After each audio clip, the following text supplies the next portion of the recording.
Bien, hola. Bueno, otra vez vengo aquí a traerles un video, esta vez de fisiología. Nada anatómico, nada biomecánico, sino que fisiología del músculo esquelético. Bien, aquí tenemos una imagen del bíceps braquial con el tríceps braquial.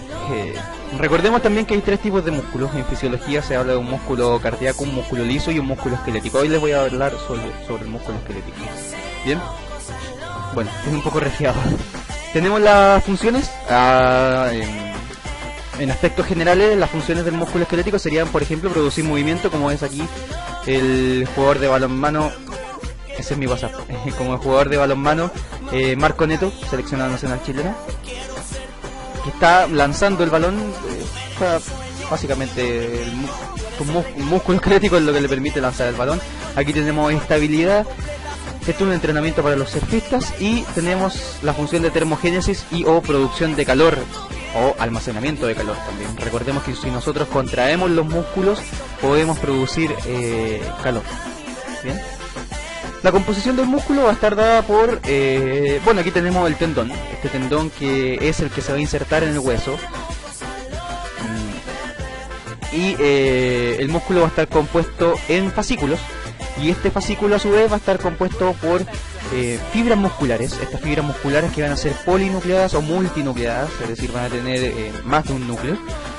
Y la fibra muscular va a estar compuesta por estas miofibrillas, que son las que vemos acá, estas blancas, las miofibrillas. Que en estas miofibrillas se van a encontrar las proteínas contráctiles del músculo. Estas proteínas contráctiles que van a ser los miofilamentos delgados y miofilamentos gruesos. Los de actina y miocina respectivamente. Bien, también en estas miofibrillas se va a encontrar lo que es el sarcómero, que es esta estructura que vemos aquí, que es la unidad anatómica, estructural y contráctil del músculo. Ya lo vamos a ver más adelante cuando veamos el sistema de contracción muscular.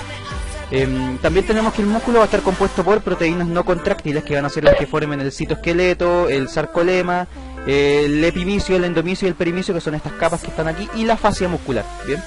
Las proteínas no contráctiles estructurales serían principalmente la titina y la neobulina, que son las que estabilizan ahí el disco Z, y ya lo vamos a ver más adelante.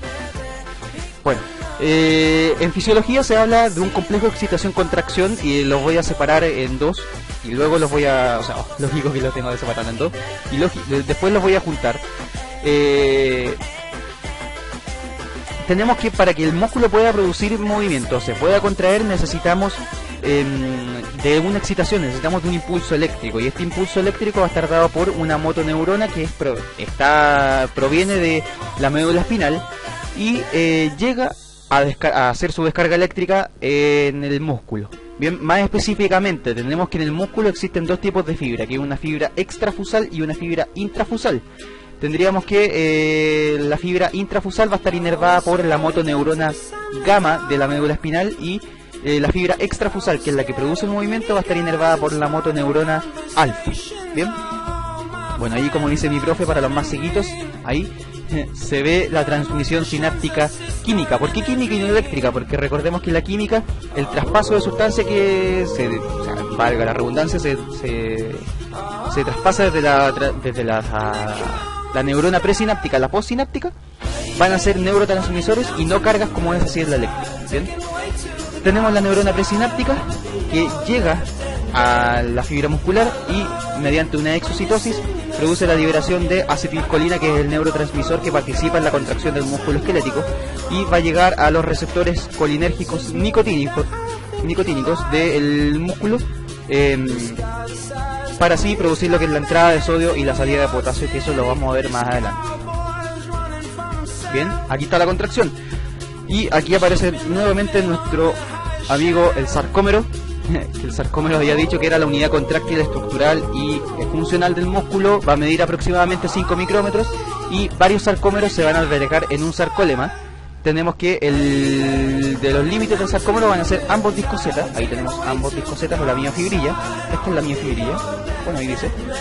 Y entre las discos Z nos vamos a encontrar con la zona H y la banda I. Esta banda I que va a ser el componente isotrópico del músculo, y la banda A que va a estar por fuera del sarcómero, en la miofibrilla, que va a ser el componente anisotrópico del músculo. Bien, tenemos que el sarcómero se va a asociar a lo que es la teoría del filamento deslizante propuesta por Huxley, que nos dice que la contracción sarcomérica o el acortamiento muscular no es nada más que el deslizamiento o la interacción entre la actina y la miosina, que eran estas proteínas contráctiles o miofilamentos delgados y gruesos. Bien,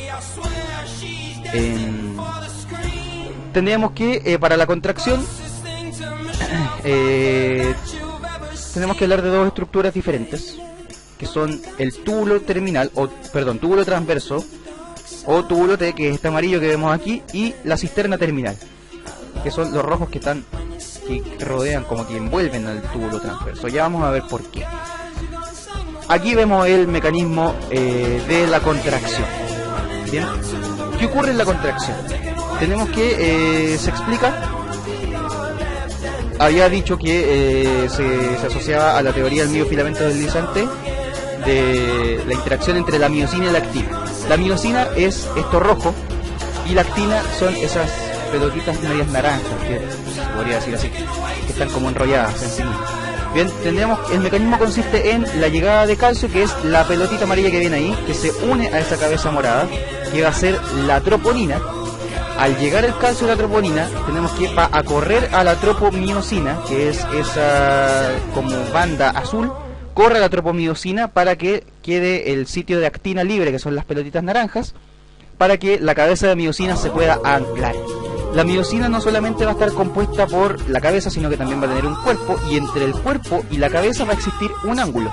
Este ángulo que disminuye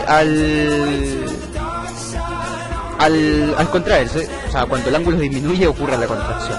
Bien, ese es el mecanismo de contracción. Y el mecanismo de contracción se explica básicamente con el ciclo de los puentes cruzados, que es todo esto que vemos aquí, un procedimiento que es bastante cortito, es bastante fácil de aprender. Sí se estudia bastante, la verdad, he tenido compañeros que les costaba entender esto, pero es cosa de leer. Tenemos que la cabeza de miosina al principio está anclada al sitio de actina libre, llega una ATP para desanclar o desactivar la cabeza de miosina de la actina, y luego la ATP va a sufrir una hidrolización y va a quedar en un ATP y en un grupo fosfato. Luego tenemos que se realiza el puente transverso, o sea, es decir, la miosina se va a otro sitio de la actina, diferente al donde estaba al principio, aquí, o sea, se va a otro, se cambia, y luego el grupo fosfato es liberado, y así se produce lo que es la disminución del ángulo entre la cabeza y el cuerpo de la miosina, y se produce lo que es la contracción. Luego el ADP es liberado y vuelve a ocurrir todo el mismo proceso.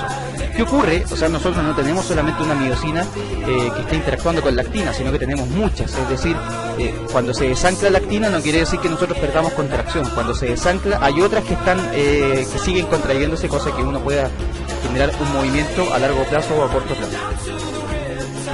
¿Bien? Y aquí tenemos el complejo excitación-contracción. Aquí yo le puse contracción y me equivoqué. Este es el complejo excitación-contracción. Todo.